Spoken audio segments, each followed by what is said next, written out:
Hello, baseball fans, collectors, and investors, and welcome back to Iconic Baseball. Today, we're going to continue our countdown, or should I say count up, to the greatest and most iconic ball player of all time. Today's pick, number 99, is another unconventional one, and one that covers an athlete that was certainly a unicorn, one of the more exceptional athletes that we've ever seen in the history of sports, to be quite honest. Um, he was the only man to achieve an all-star level of play in two professional sports. I'm talking about the phenomenon known as Bo Jackson. Take me out to the ball game. Take me out with the crowd. Buy me some peanuts and cracker jack. I don't care if I never get back. Let me root for the home team. If they don't win, it's a shame. For it's 1, 2, 3 strikes, you're out at the old ball game. All right, Bo Jackson, the man, the myth, the legend. Um, he was a superstar at Auburn and won the Heisman Trophy playing football. He was a standout baseball player, probably the best Auburn has ever seen.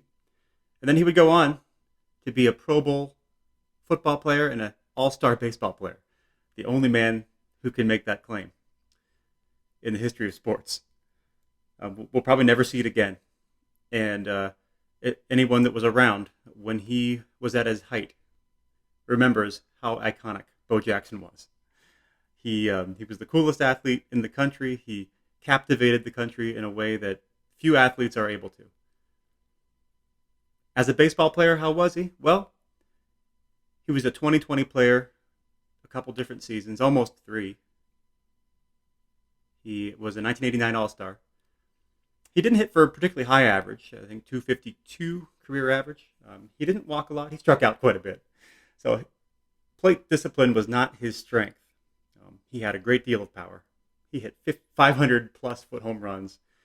He stole 20 and 25 bases. So his speed power combination was phenomenal. If you talk about his iconic status, I mean, everyone remembers that play in the outfield where he kind of ran up the wall in the outfield. You have these images of Bo Jackson of just this superhuman, tall tale type of figure. You know, he's almost like the Paul Bunyan of baseball, the Paul Bunyan of sports. You know, why Bo Jackson on this list and not a Hall of Fame pitcher the likes of maybe Gaylord Perry? Well, in my opinion, the difference is hobby appeal. There are ravenous collectors. There's always demand for Bo Jackson. People are still enthralled by Bo Jackson, still want to own quality items of Bo Jackson. Whereas you see, you know, lesser known Hall of Famers kind of fall by the wayside. Not that that's right. Not that I agree with that, but you have to follow the hobby in some regard. And I do agree that Bo Jackson is a much more iconic figure in sports, in baseball, than, I'm not picking on him, but let's say Gaylord Perry. The collectability is just greater, and the demand is just higher. So let's go to the item itself here. The card that I decided to invest in for Bo Jackson, and why. I think this is a good opportunity to talk value and methodology behind buying a sports card. Well, I wanted to own a 1986 rookie card of Bo Jackson because that was his first year that he had cards. And I wanted to spend $100 or less. That was the budget that I wanted to work within.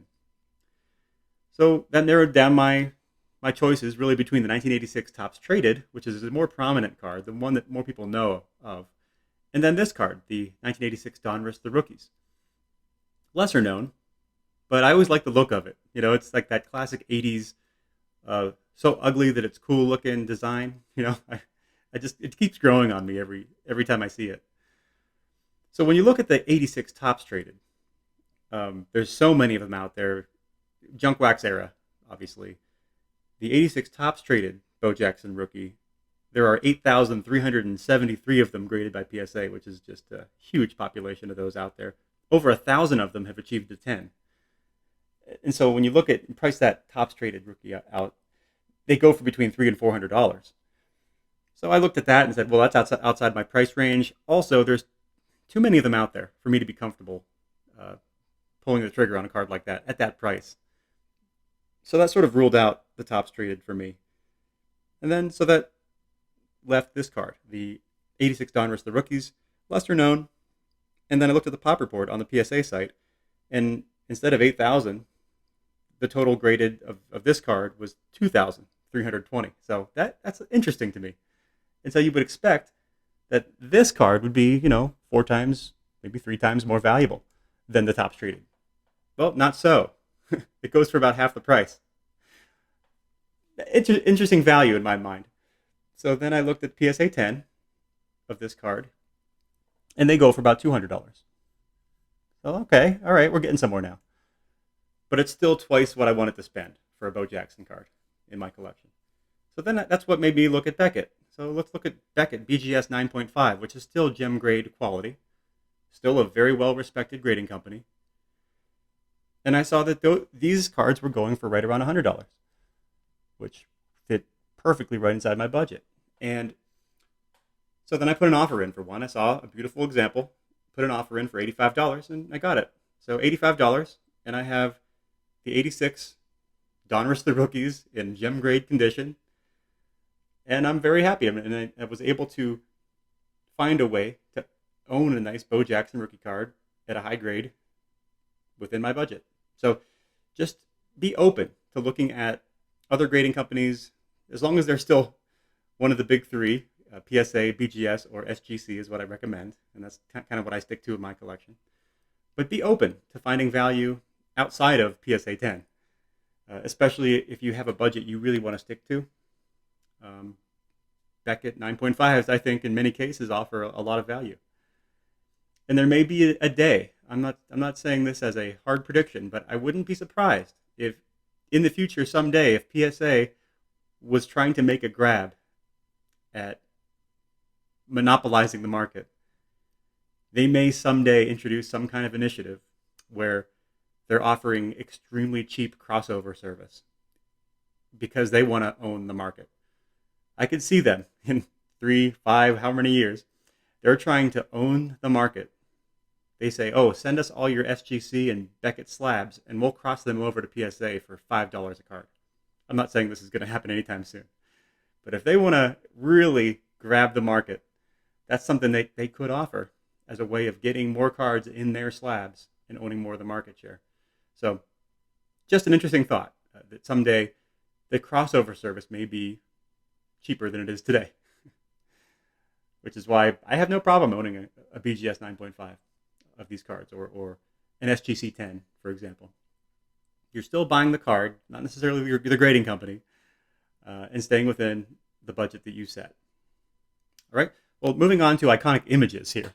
There's no more iconic image than this 1990 Beckett cover of Bo Jackson wearing his football pads with a baseball bat on his shoulders. It doesn't get much more iconic than that.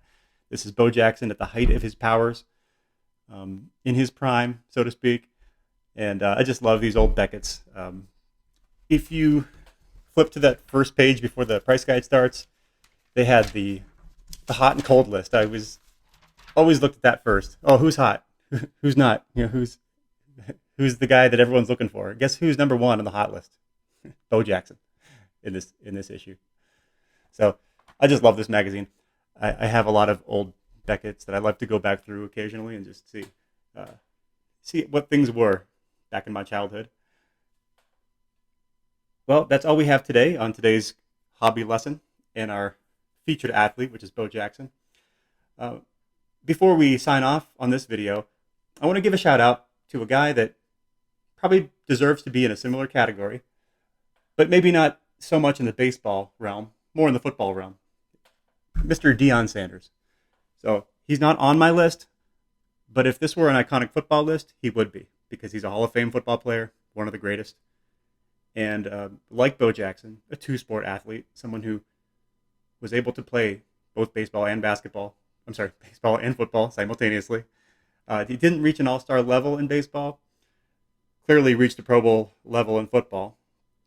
So I'm going to give him a shout here because I would say he was equally iconic as Bo Jackson, but Bo Jackson was able to do it at a high level in baseball, whereas Deion Sanders was a serviceable Major League Baseball player, plus speed, more of a leadoff hitter.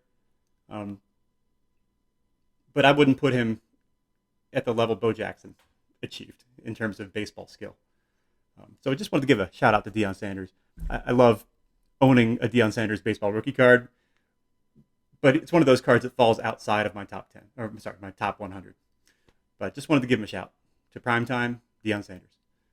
All right, until next time, keep collecting and stay iconic.